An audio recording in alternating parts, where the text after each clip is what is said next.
But, well, I guess maybe After Fate kind of stretched that, but that's still fiction to me. It's not reality television. Wait, No. No, as far as like we do exclusively fiction. Oh. We could do documentaries on that. I'm not totally opposed to that. I'm not. Yeah, I'm neither am I. But I can't remember the last time I watched a proper documentary. I've long wanted to watch Exit Through the Gift Shop. I still love the fact that I forgot to ask you guys what movies we watched, and none of you remembered to message me about what movies we were supposed to watch until today. Well, I just assumed Tyler has that covered. After 2 shows in a row, I kind of thought you didn't care anymore. No. I literally hadn't had time either week. You have no idea how much I wanted to watch Animal House for last week. You could still watch it. I'm sure you just would have had a bunch of fun. I just didn't have time. It's not great if you listen to the ending's great. The ending's great. The rest of it isn't. All right, well, here we are on the other side of Democalypse 2016. This is the Hack Fraud Show. Fuck. Yeah. Oh, Jesus. This is the Hack Fraud Show. I'm Tyler. I'm John. I'm back. hi back. I'm Garrett. And if you didn't get it, I'm also Garrett. I've been on hiatus these last 2 weeks because school has been kicking my ass. But I'm back. With a and vengeance. we're all scared and dejected. But And let's this talk country's about about some. to kick our ass. But let's talk about some movies because that's all we have. Forget left. about that. That'll make us forget about all that pesky politics. God willing. All right. This week we checked out some classic film noirs, which we'll get to in a minute. Before we get into that, what's everybody been watching this week, if anything? For a class, I watched a classic 60s African-American film called Coffee. I've never heard of that. Coffy. Let's see. I watched the that? French New Wave film Chloe 5 to 7. And I liked it. It's kind of Wait, John, it's like the French New Wave movie? Yeah.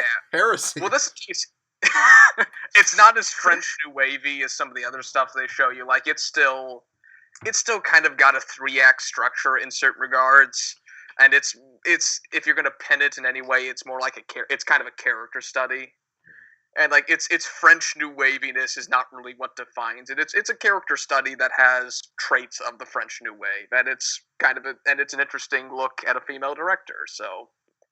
Yeah, I really like Cleo 5 to 7. I guess I just don't have too much to say about it. Well, granted, I do remember my professor assigned it because he said like, oh, we'd be able to have our first film directed by a female as the first woman president is elected. Oops. And he said, for obvious reasons, that all went in the trash. Well, just earlier today, Wow. I saw a little movie by the name of Arrival, which you may have heard of. Oh. How is that? It's very interesting. I did not love it, but it has a lot of very interesting ideas and concepts bouncing around. And I don't want to spoil it too much because I do think that it is a movie like worth seeing and kind of worth not knowing too much about. Okay. But it ends up being about something very different than what it seems to be about at first, which sort of rubbed me the wrong way. But it's still a very interesting movie. Would you say it's a movie with a twist, or just something that evolves as it plays forward? It's kind of a twist. Honestly, if you're paying attention, you can kind of see the twist coming, but it's still interesting to watch, and you know, it has a lot of like interesting kind of philosophical considerations that it looks at. I will warn you that like the first 2 acts are very deliberately paced and somewhat boring at times, but it's It's really, I'm very surprised that this movie got bankrolled and that it got made. So I definitely think it's worth checking out. Because I've been seeing the reviews and I'm seeing the trailers, and I'm like, yeah, I'm not sure about this. The trailers are not representative of what the movie is like. It's a very difficult movie to kind of cut a trailer for. Like, I was saying the same thing. I saw the trailer before I saw like Hacksaw Ridge, I think, and I was like, whoa, that trailer was really not good. But it's but no, it's the trailer is somewhat misleading. So I would definitely check it out. Maybe I will find some time and take a look at it. Just one more thing that I'd like to point out just before we get into the noirs that we explored. I've brought this up before, but really, at this point, I cannot recommend South Park more. Like, between last season and this season, it's been on a real hot streak, and their take on the election has been really very perceptive. So maybe it's good that you've held off watching it for a bit, because I think this season especially will kind of reward binge watching. It's a lot more serialized than the show has been in the past, by which I mean it was not at all before. That's what I was talking to Matthew today, and he was saying, like, yeah, it's becoming more serialized and more connected. Yeah, which is like, very interesting. Maybe I'll find like a lazy Saturday afternoon and watch it. Yeah, I highly recommend it. We're sitting on a sofa on a Sunday afternoon. Anyways. Of course. Yes. Let's see. What have you all also, seen anything else? I got tickets to an advanced screening of La La Land, so I will be going to that next weekend. Oh, nice. Perfect. Don't tell us anything about it. I'll tell you a little bit. Okay, you can do that. You can tell us whether it's good or not that good. Yeah. Or good, or podcast. Great. I hope it's good. I hope it's good enough to warrant me seeing it again with all of We have standards. We do have standards. We have high standards. Do we? Yes. Let's get into Noir-vember, shall we? Oh, goody. So, John, as I said, you're kind of our resident noir expert. Can you just give us a little bit of background on the world of film noir? Okay. Film noir has its roots in the Second World War, when budgets were low and filmmakers had to see what they could get out of what they had.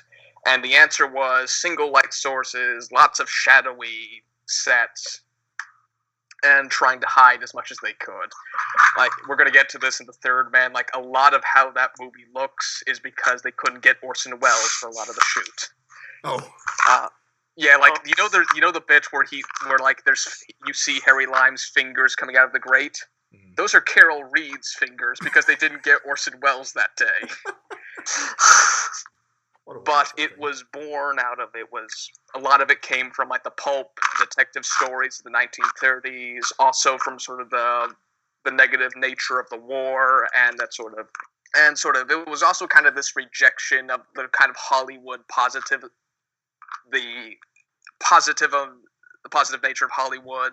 Like, all of these were dark and deep. Well, not deep, but they all had like these moral questions that were nagging all their characters. It wasn't always about like clear-cut good guys and bad guys. I kind of connect film noir also to like Italian neorealism, and like in Germany they were called rubble films. Whereas, like, it's kind of this reaction to the Second World War and how we treat things. Like, all these films were about moral questions and non-black and white characters, like how how Warner said before that Humphrey Bogart's kind of an asshole in the Maltese Falcon. And you know what? Joseph Cotton is in the Third Man. But at least in the Third Man, he's a likable asshole. Yeah. With morals. The film noir really is Hollywood doing something new, and it's very much tied to the history of the world that molded it. And it's a very fascinating time in film history. Do you think that's a good enough? I think that's good. It's just, kind of interesting because, I love the style of noir and like the whole idea of it, but Yes. strangely, I've seen shockingly few, like, classic noirs that I've actually liked. Mhm.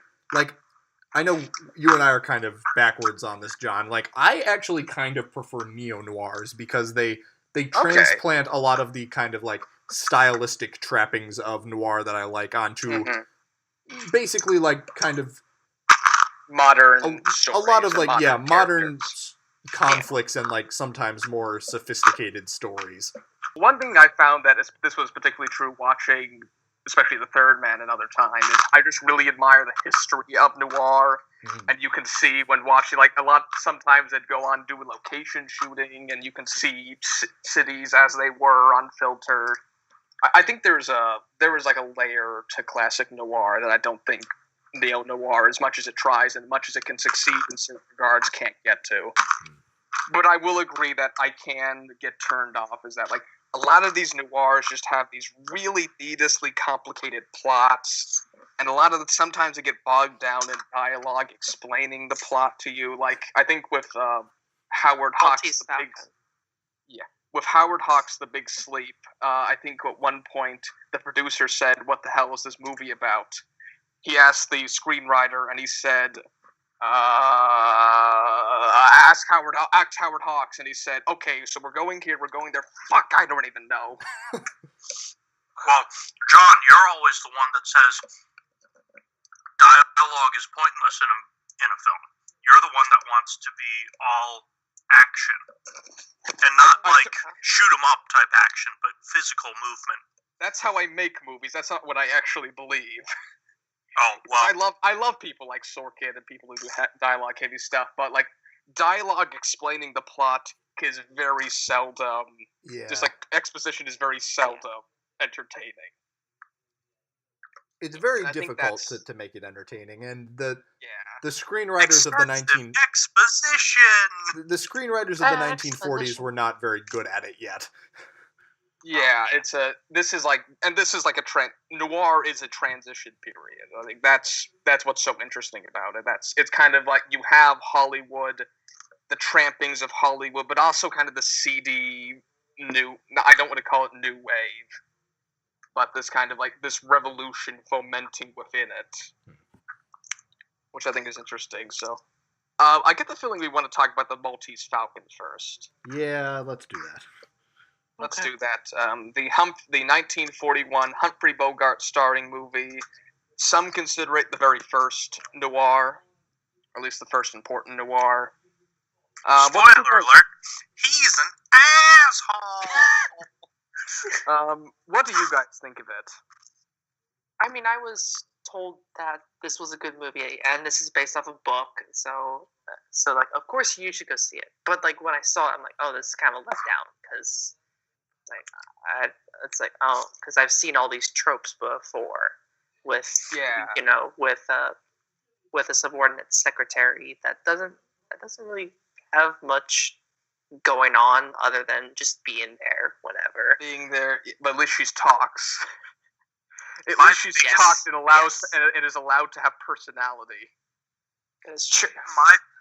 My personal biggest problem with this film is it tries to fit too much in. They severely overcomplicate the entire plot, and if they'd cut out about half of all the stuff that happens in it and just made it a 60-minute movie, it would have been fantastic. But they tried to shove every little piece of information they could into it. Noir is defined by, like, these ultra complex plots, but one thing I'm finding is that, like, in something like the Maltese Falcon, the character stuff can get buried in all that plot, whereas in something, I think a better noir sees that, we're here, this plot is here purely for the character stuff of, like, the moral questions we're asking. Yeah. And I think, like, noirs would get into that as they progress. If they had focused more on the moral questions in the Maltese Falcon, it would have been much better. And those questions are there. It's just buried in, like, what the fuck is even happening now? Or what are they even talking about? Yeah. It is so far buried under the exposition and then the over-complex plot. Yeah, they spend so much time like explaining things in this movie. Like they just cannot like get out of their own way and let the characters and the like the plot like move the story along. And the seed for that is all there, and these actors are giving it their all. Like you have Peter Lorre, who was an M. Laurie. To me, fucking spelling. This is what happens when you have the person that has to include every little detail from the book writing the adaptation. I haven't really thought about it like that. Yeah, because the thing about it's ultra complex plot. It's kind of typical of noir, and this is considered the first noir. But I can imagine him, like, John Huston reading the book and thinking, what do I cut? We'll keep most of it. Because I think he sees something essential in all of it. But I think he just got too tied down. I need to make the audience know where we are. And in that endeavor, he just lost people. Well, I haven't read this book. I haven't read the book, but it comes off to me from the story that they told in the movie that it is probably a very dialogue-heavy book. Mm-hmm. And one of the things that you typically don't change in an adaptation, as far as I have seen anyway, is the dialogue. You try to keep the dialogue as accurate as you can. Yeah, well, some people just throw it out altogether, but... Some people do, yeah. I'm not too sure how faithful an adaptation this is, so I'm not really going to speak to it as an adaptation. I'm not either. I'm speculating for reasons that might have been. Mm-hmm. Well, it's interesting because this movie was made by John Huston, who, as I understand it, was, I think, like one of the first writer-directors. Like, he was one of the first people who wrote the screenplays for his own movies. And that seems to be the case, yeah. And... yeah, I don't know. This movie, like, it has a very interesting and engaging story, and, like, the characters are all there. But, yeah, like, you're right. Something just does not click to, like, let it all fall into place and become, like, the ultimate kind of detective story that I'm sure it could have been. Oh, I remember thinking it could have been much better. I'm thinking that, like, I'm watching this, I'm thinking, like, Humphrey Bogart's giving it his all, like, all these actors are, like, giving it their all, they're all lively, they're all into this, but I'm thinking, like, what really is their character?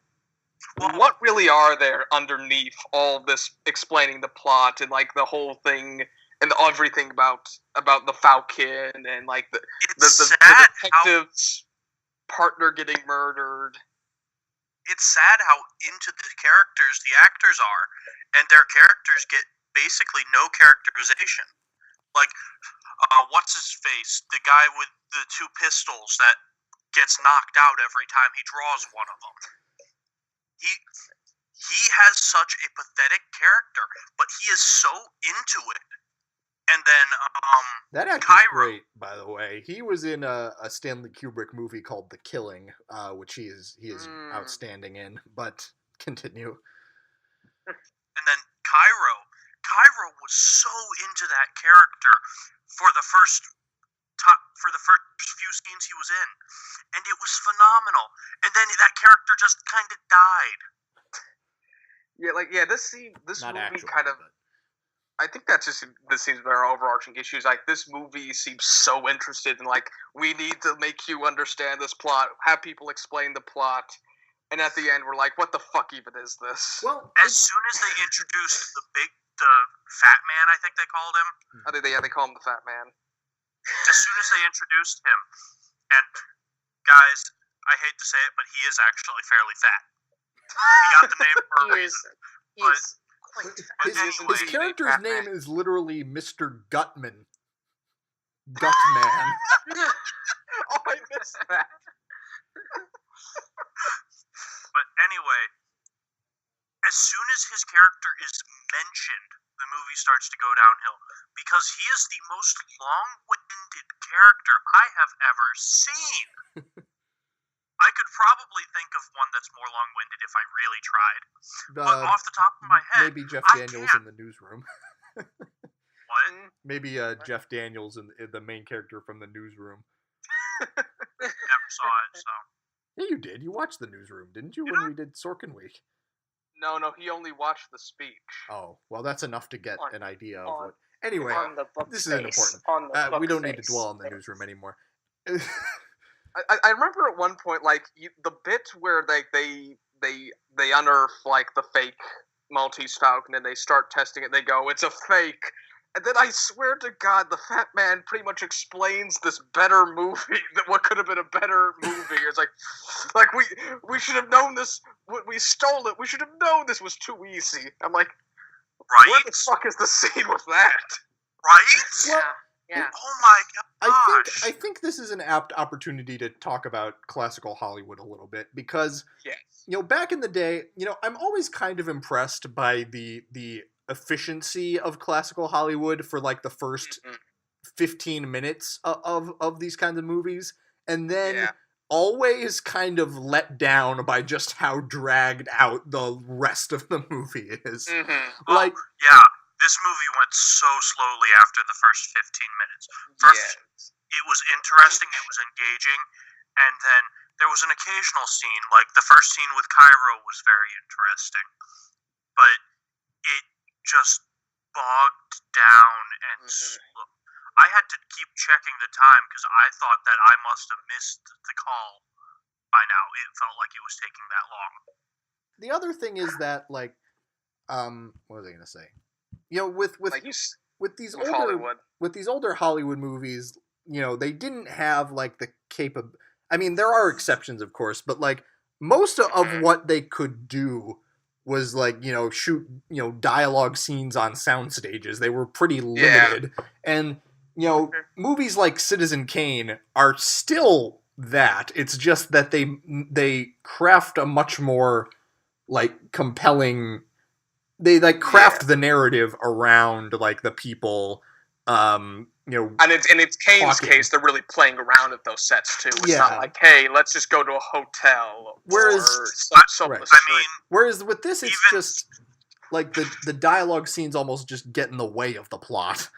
Yeah, even through the mid-Bond era, like James Bond, about mid-range in the series, they were still doing most of it on sound stages, and they literally constructed what was at the time the biggest sound stage ever for one of the Bond films. Which one was it? I don't remember which one. I think it was The Spy Who Loved Me. It was the one with the giant battleship or whatever that swallowed the other ship. What? Yeah. That's a conversation for another day. Maybe we'll do Bond Week. I don't know. That would be fun. I'd be happy with that. Can we do that? Tyler? Can we do that? We'll get to it. Let's see. We'd have to... How many fucking Bond films are there? Like 13 or more. We'd have to narrow that down. Okay, that's a problem. There's like 25. There's not 45. I said 25. Oh, I heard 45. I was like, what? Oh, okay, goodness. maybe there's only 13 that are worth seeing then. That's probably true. What? Do we have any final thoughts on the Maltese Falcon? It's just weird because this is like... I'm sorry, Reed, you haven't really had a chance to talk. Oh, sorry. Come on, Reed. We didn't mean to put you on the spot. Reed, we got out of your way. No, that's part of what I had to say. It was just, I mean, it was at times just very hard to follow, even too. I'm not sure if you guys had that sort of problem, but it was like, wait a minute, what? Wait a minute, what? And like when Peter Lorre came on screen, I literally paused it, went back a bit, and said, "Am I missing something?" Yeah. It's surprising how often I have to do that in older movies. It seems like they take shortcuts sometimes. Yeah, sometimes they really drag things out. So when there's this leap in the plot, you go, "Wait a minute, where the fuck did this come from?" Okay, so this isn't just me. I always thought this was a problem that I had. No, I do that all the time. With some movies, if you tune out for even a second, they will jump light years ahead of where they were. Where the fuck am I? You can tune out for like 10 minutes in one of these movies and like nothing will happen, and then like in the next scene, if you tune out for like 2 seconds, you're totally lost. What I'll do is that, like, sometimes if I kind of tune out, and then I get to a point where it's like, oh god, where did this come from? So I'll pause the movie, go to the Wikipedia page, see if I missed something. Yeah, no, I always have to do that. And then keep playing. It's kind of depressing. It is. That's. I'm good. It's good that I'm not alone in that. So I try not to use the Wikipedia of Wiki too much, but occasionally Garrett, get off your high horse. Get off your high horse. Wikipedia is very useful. It's very useful. Yes. So look, I'm just curious. Like, this is another movie that's like in the pantheon of the greatest movies, and it's like, why? John, you mentioned that like this is kind of considered. It's recognized as the first. This is kind of like the origin. Maybe not the. This style was kind of an accumulation of also like German expressionism and things like that, which is fitting because Peter Lorre's in this. But like you can explain like that, its style, like John Huston's moving camera and his like. I realized something is like, wait a minute, some of these they're just the only light is the lamps, which I'm thinking like, that's. I will say, technique-wise, for filming it had a lot of really good stuff. I liked a lot of the stuff. It was mostly the plot and the actual film itself that I think people are just kind of recognize it for cementing the style and the look of noir as it would come to define that genre. Yeah, I mean everything. See, the weird thing than what it actually is. I mean, the weird thing is that compared to the Third Man, I didn't really like the style of the Maltese Falcon, even though it was same noir. Well, the Third Man is just so wildly unique and in its own ballpark. I'm going to get to that in a little bit. Like, do we have any like final thoughts? Well, I mean, everything's here in the Maltese Falcon. You've got like your anti-hero character, which Sam Spade I think is maybe kind of one of the original cinematic anti-heroes. Yeah, you have your femme fatale, and you have your femme fatale. You have who does not know how to address envelopes. I mean, come on, putting P.O. Box C City as your address is not acceptable. All right, wow, well, when we clearly know in the beginning it's San Francisco. Jesus Christ. I'm more frustrated by the whole, you've actually got a femme fatale that is competent, and then you later go, she's not actually competent at all. Well, that's that's old Hollywood for you. I was impressed by the fact that they resisted the happy Hollywood ending on this one. They did. Well, that's the thing about noir is that they don't always end. And like I think the big sleep. Neither of the ones that we saw this week have the happy Hollywood ending. Yeah, like that's kind of a thing with film. Where like the big sleep ends with it's they kiss at the end as the police come for them. And that's the big thing for that. But I think the Maltese Falcon, you can recognize it for being kind of.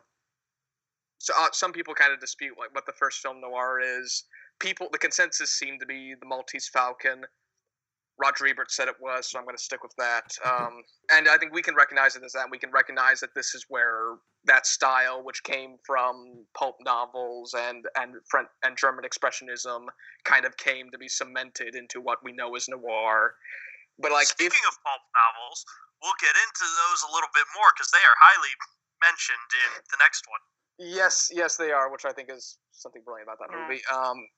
But yeah, as far as like actually going back and watching it, if you're familiar with noir, you're probably going to be on it. You're kind of going to see where it's coming from. But if you're not actually that familiar with noir, if you really don't know these tropes, I can see someone sitting down and enjoying it.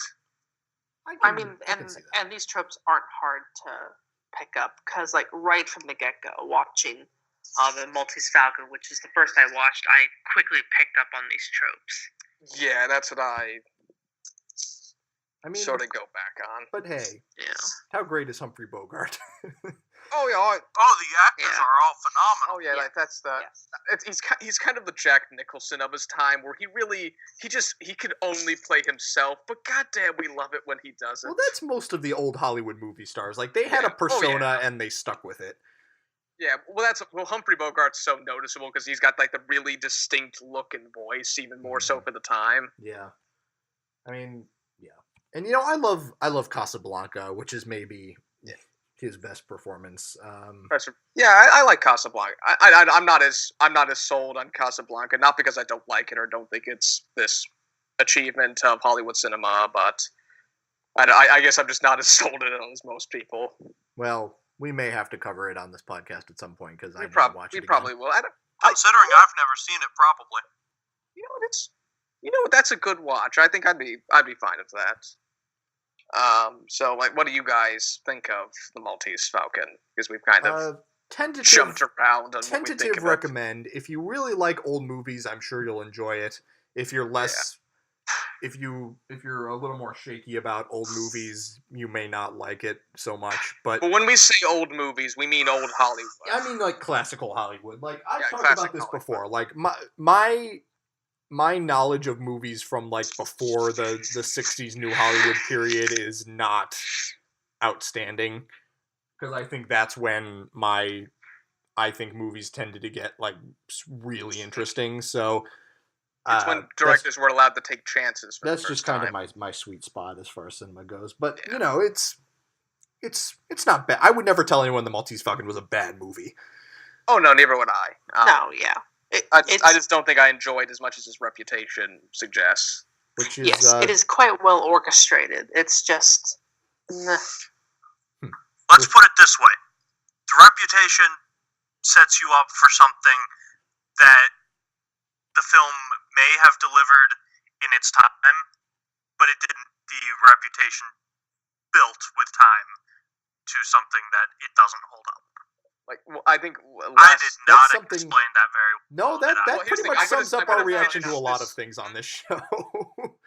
I'm going to finish this off because I remember reading like the 1941 New York Times review of it. And it said like, this is one of the best mystery popes of the year. Yeah, was this thrilling to people at the time? Was this all like a new thing at the time? I'm curious about that. It probably was. I mean, if it kind of invented the tropes of noir, then I would say that audiences probably hadn't seen things like this before. Well, I don't want to say like it invented these tropes, because all these tropes were there and like stuff that was cemented in the 30s. It all just came to form here. Well, I mean, okay. Yeah, I guess that's my nerdy tenement on it. So let's move on to the next one. To perhaps one of the greatest movies ever made. Actually, it's not the fourth. It's not the fourth man. It's not the second man. No, kind sirs and kind ladies. It's the third man. This is one of my favorite movies. It's a great fucking movie. I fucking love this movie. It's a really good movie.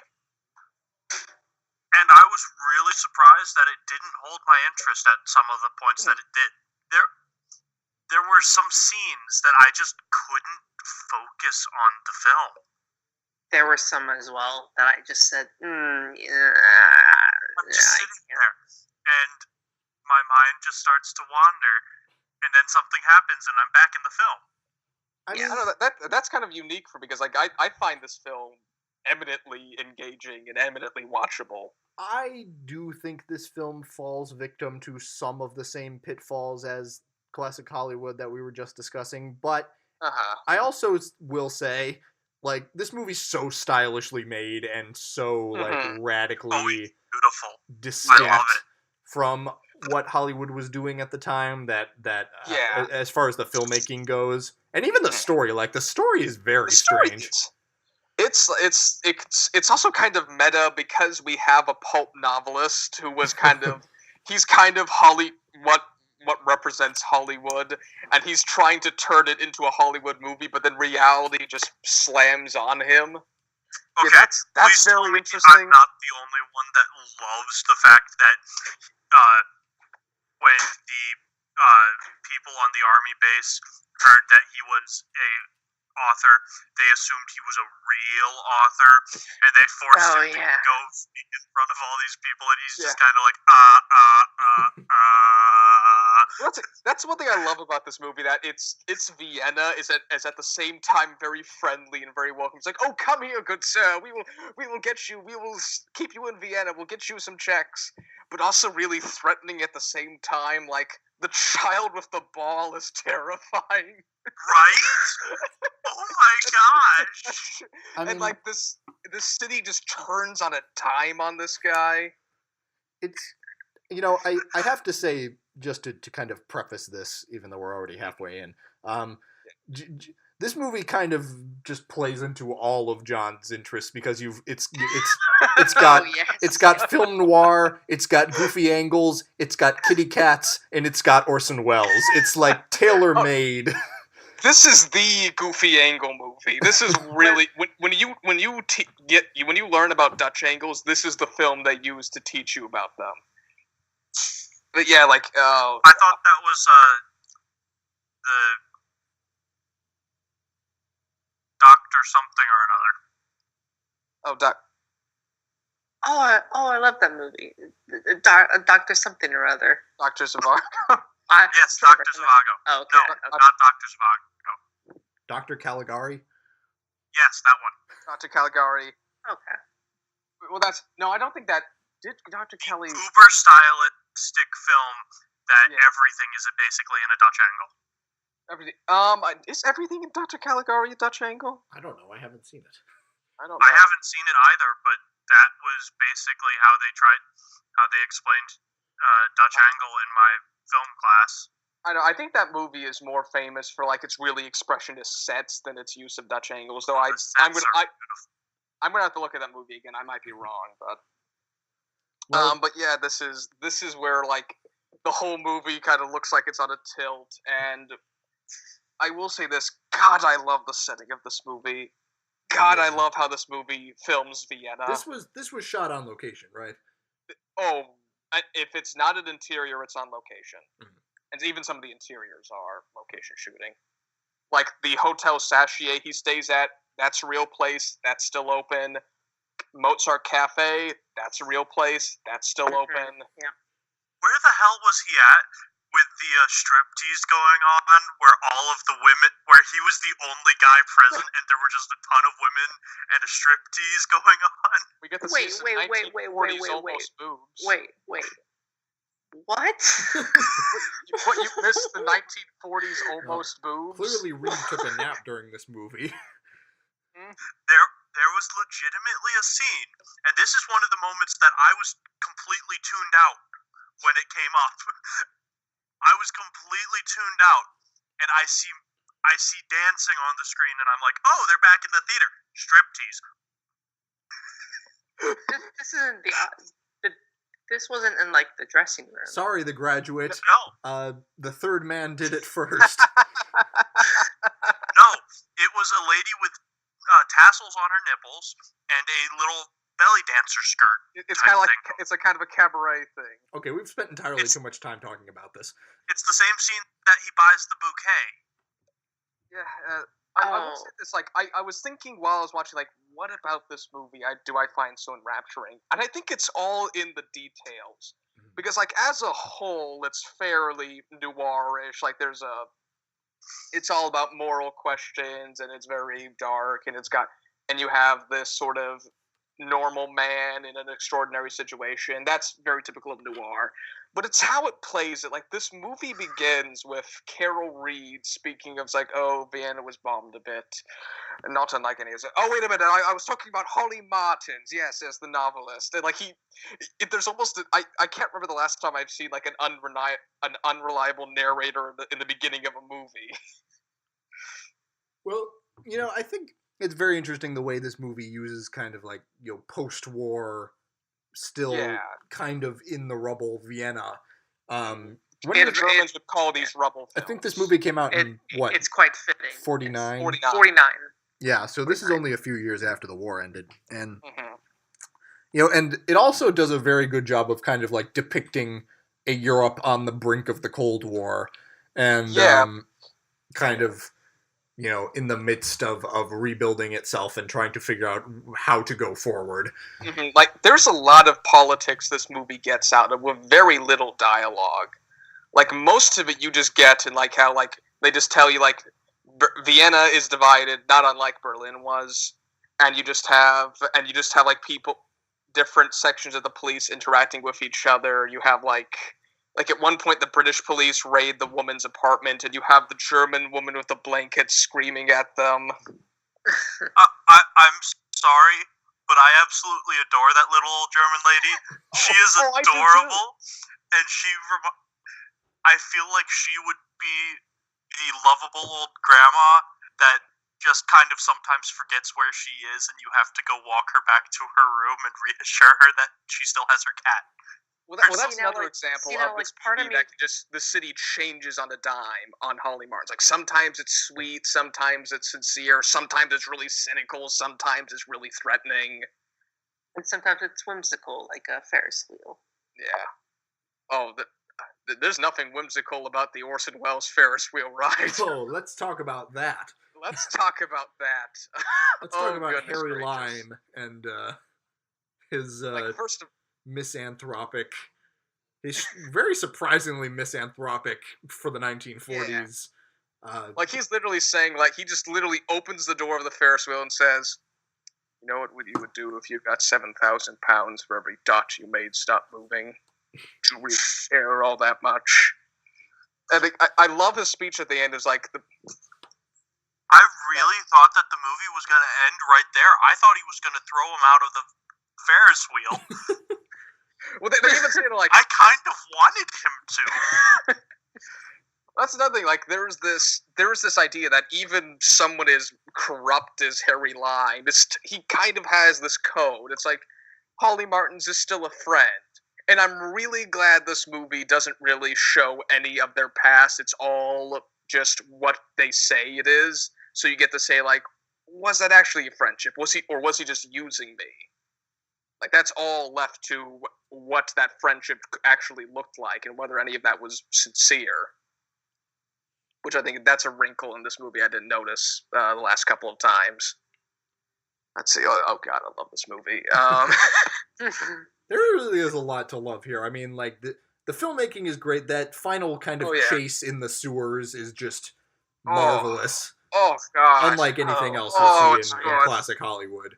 I think for a while my backstop screensaver was the image of just Harry Lime against the spotlight in the sewer. It's very striking. And then you know we could maybe argue about whether the score is great or terrible, but I love the Ziffer. I will always love that Anton Karas score. I like it. I'm not sure the way they use it is so great because like it makes everything insincere. The way it gets loud to kind of like punctuate moments is maybe just a little melodramatic for me, but I don't know. It works. But when is film noir not been melodramatic? I guess that's why I think it's like I don't know. That's another thing where it's like in this movie all lies in the details. Insofar as like he could have used like a really bland Hollywood score, but no, he found a guy with a Ziffer in a Viennese cafe and said, "You're perfect. Come to London with me." Like he could have filmed it on sound stages, but no, he said, "Fuck it, I'm going to shoot in the rubble." When Joseph Cotton is in that wreck of a car, that's a real wreck of a car in the real rubble of a building. And when they're in this, I don't think they ever shot in the sewers, but they did shoot. There's like bits where they put a roof over the Danube River, and that's where they're in, and they're running around in that. So that's what this is. Some people say it's because Orson Welles wouldn't shoot in sewers, but that's been disputed. Oh well. That stinks. Well, yes. This also a movie with a lot more layers than most noirs or even just Hollywood films in general. Yeah, I mean, you know, this is a movie where like the villain is like selling diluted penicillin to hospitals, and who makes a movie like that? It's like, and it's a movie that says at the end goes, you kind of like him, you kind of like Harry Lime. Because even if it's only because it's played by Orson Welles and he gets a lot of panache, in the beginning. But guess what? You kind of feel bad when Holly Martin shoots him. There is this moment where he's just kind of there's this bit where there's no music, at least in that bit. I think there's like the ziffer you can kind of hear, but like it's just this reverse shot of just Holly and Harry Lime, and like Lime just looks like, oh god, don't do this, please, don't do this. And I'm thinking like, that's something you wouldn't see in most Hollywood movies. At least never at this time, this kind of moment, because Hollywood is all about you will punish the villain, and you will feel good for punishing the villain. Here, that's just not the case. I was going to say I suppose a good analogy of the ziffer and the final sequence when Orson Welles' character is getting killed is probably a, I don't know what type of comment. It'd be like the sound of silence slowly rising when you're about ready to do heroin. I suppose it's that sort of powerful. I'm not going to be completely honest. When Orson Welles was, or as John said, not actually Orson Welles with his fingers great. That's the fingers of the director Carol Reed going like, because they just couldn't get. Apparently Orson Welles was a nightmare for this movie, and they just couldn't get him. It's just like, fuck it, which made me think, is the shots of him running in shadow? I doubt that's actually Orson Welles. For that part, I half expected him to actually manage to lift up the grate and then just get hit by a car and actually have him die by getting hit by a car like he supposedly did. That would have been amazing. That would have eliminated... This movie can be pulpy, it's not that. That would have eliminated the conclusion of Holly Martin's arc, but that would have also been amazing. Yeah. Right? This movie's pulpy, it's not that pulpy. Mm. I don't, it's kind of weird that we have it's kind of late in the noir period, and we can start musing on the origins of noir, which is pulp writers like Holly Martin's are kind of what are the backbone of film noir and the kind of stories it tells. And here we have one of those writers getting rudely awakened by the world around him. Which is phenomenal, because he's just kind of like, oh yeah, I'm gonna use this to write a story. I write these stories. I can do this. I can solve this. What's the book I'm called? Over my head. The Third Man. Have you ever scrapped a book? Never. Just the way he suddenly kind of realizes, I'm in over my head. Yeah. And also, like I think the fucking cop, or like what would his role be? Is he like just a major, like or a military policeman or something? He'd be a major or something. There's just so much sincerity in his performance, and there's kind of like a resignation. Like there's this idea that I've seen a lot of stuff, and I'm going to deal, and I'm not going to lose my patience. I'm going to work with these people who think they know what they're doing, but they don't. And I think that's like one of the most rounded characters in the movie. Oh yeah, his relationship to all the people he interacts with. I loved that. I actually really liked that they went all the way with how they talked about the patrols being one representative from each country, and then it actually was. And you could see the minute differences in each country's uniform. Mm. And it was... The attention to detail in this was really, really good. None of them spoke the same language, except a smattering of German. Please stop me. I could go on forever. Yeah, just the Third Man. It's great. It's got a lot of just really great things in it. The performances are great. The filmmaking is just outstanding, and just it's a very weirdly, cynical movie that came out of this very, I just think it's kind of striking to see such a kind of dark, cynical movie from this period. Mm-hmm. And especially like that last shot is like this ultimate black stamp on everything. Yeah.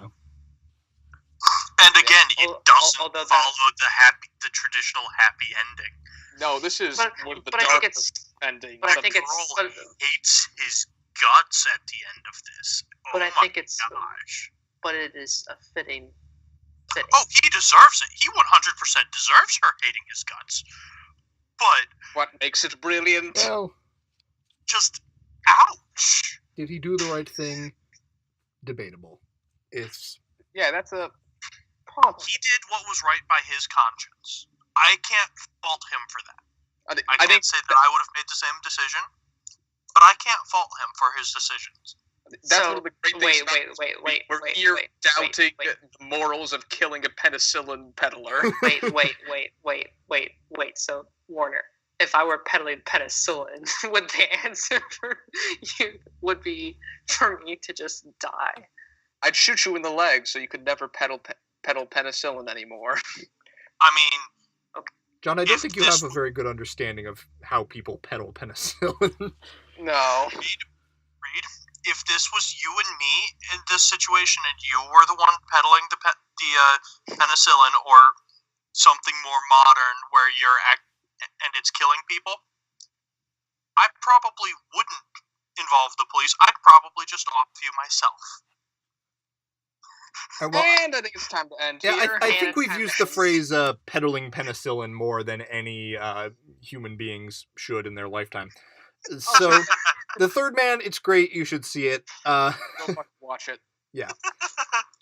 Sorry for that dark tone, everybody. Yeah. It's one of the best movies we've seen on this podcast.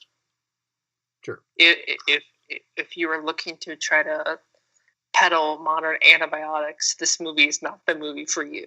But if you do want a different take on noir tropes, go see. It shows you a different side of the of the post-war world than you normally see. Normally you see, oh, the war's over, we're thriving, prosperity, yay, 50s. This shows you a very different side of that. Yeah, well, it's also this is kind of an intersection of like American noir, Italian neorealism, German rubble film. It's kind of this ultimate intersection of black film. This may be the zenith of film noir as far as the themes and the craftsmanship. Yeah, I will always call it the best film noir, or at the very least the most interesting of them all. All right, guys. So I have some ideas for what we can do next week. Ooh. What do we have on the docket? So we don't have to spend 5 minutes discussing it like we usually do. No. So next week, actually, this Friday, to all of you listeners out there, provided you're listening before Friday, the first of 5. Good Lord. Fantastic Beasts and Where to Find Them movies is hitting 5? theaters. I only heard there were going to be 3. Yeah, they changed their minds. 1. Now there's going to be 5. What? Okay. Oh, God. Anyway. I love the Harry Potter series, and that's too much. You know, we don't need another 5 of them. I'm shocked by how little I care about this movie, but we can talk about that later. Yeah. I think this would be an apt time to finally revisit Harry Potter and the Prisoner of Azkaban. Are we going to do another Harry Potter movie or just say fuck it? Well, I have another idea. I also think we all could use a laugh, and given recent events. And there is a comedy that I saw portions of recently that I would very much like to watch in full. It stars Alan Arkin and Peter Falk, and it's called The In-Laws. What? The In-Laws. It's a kind of caper comedy starring Alan Arkin and Peter Falk. It seems like a lot of fun. I think we should watch that. I will trust the idiots in this case. And I will, you know what, so I don't have any opposition to any of that, to be honest. Do we want to do, when do we want to do Wim Wenders Week? We just watch Wings of Desire and Paris, Texas. Both of those movies are a little long. I'm not sure when we should do that. Let's do that after we do La La Land and Whiplash.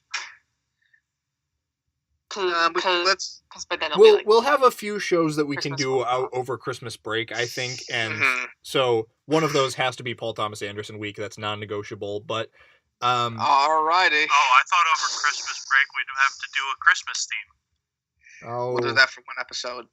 we can do that before break, I think, if Yeah. so required. We'll figure something out. Yeah. And so I think we could maybe work Vim Vendors in over Christmas, potentially. I hope so. I'm getting. Cool. I have a feeling I'm going to get rather busy. Well, I don't know. We'll see what happens. Right now, I don't think anyone's in the mood for like, hey, let's watch 2 super long movies. Yeah, let's watch 2 depressing German films. I don't think that's particularly a great idea at this point. Ooh.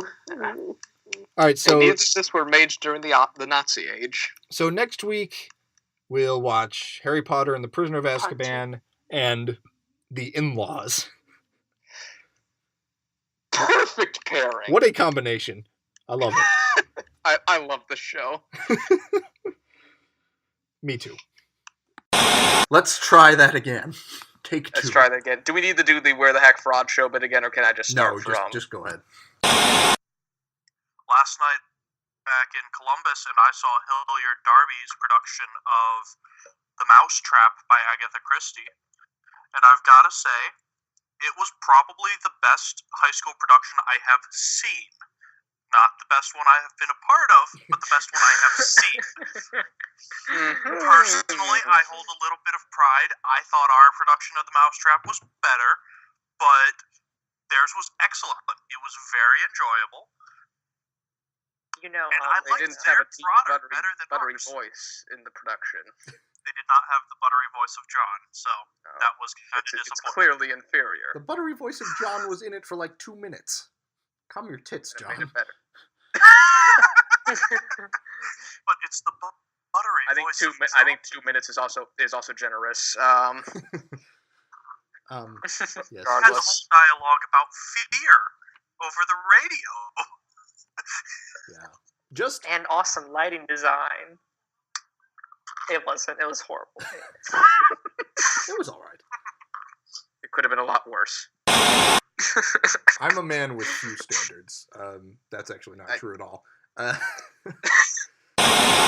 Yeah, and It doesn't help that I'm hungry, and because of Veterans Day, the all-night eatery in my building is closed.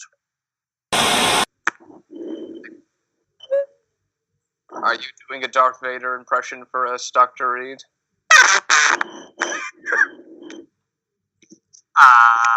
Reed, what the hell are Bunch you of doing? loud motherfuckers. Anyways. Sorry, I got something from Garrett. I'm a little disturbed. And I quote, I think my neighbors are having sex. Yes. Don't do, Warner. I wondered why you were so careless quiet. whisper on a cell phone and push it under the door. The problem is, it's very distracting because suddenly my entire wall is just shaking. It's like this fucking scene in Amelie. Where she just has to start making it a cappuccino to distract people. Maybe we'll get screaming in the recording. I sure hope not. But it's Yeah, like, yeah. it shakes slowly, like every once in a while, then it gets really fast, and then it just goes back to slowly. Well, now we have some great outtake material. I thank you for that, Warner.